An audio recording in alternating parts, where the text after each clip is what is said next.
Dans cette école du quartier de Gueule-Tapée à Dakar, 40 arbres ont été plantés ce mois-ci. Un nouveau pan de la Grande Muraille Verte s'érige au Sénégal. Qu'est-ce que la Grande Muraille Verte ? Un projet écologique ambitieux lancé en 2007 sous l'égide de l'Union africaine avec un objectif, ralentir l'avancée du désert et reconstituer les écosystèmes sahéliens. 170 millions d'euros récoltés pour créer une bande de reboisement de Dakar à Djibouti. 15 km de large, près de 8000 km de long et 11 pays traversés. Pourquoi ? La région souffre de surpâturage et de sécheresses successives depuis 60 ans. Les sols appauvris entraînent la disparition de cultures indispensables.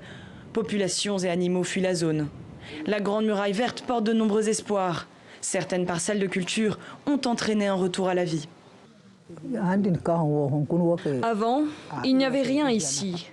Mais maintenant, les animaux ont de quoi se nourrir et on peut vendre du fourrage. Le terrain est métamorphosé. Quelles sont les limites ?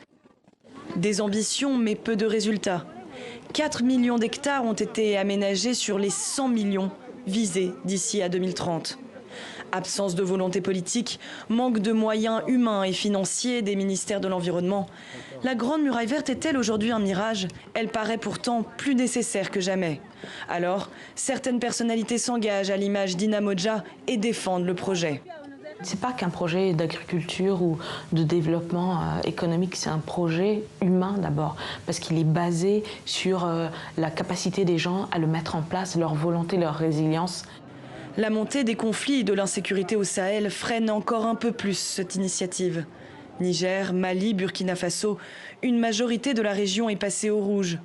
Mais le rêve de la Grande Muraille se poursuit envers et contre tout.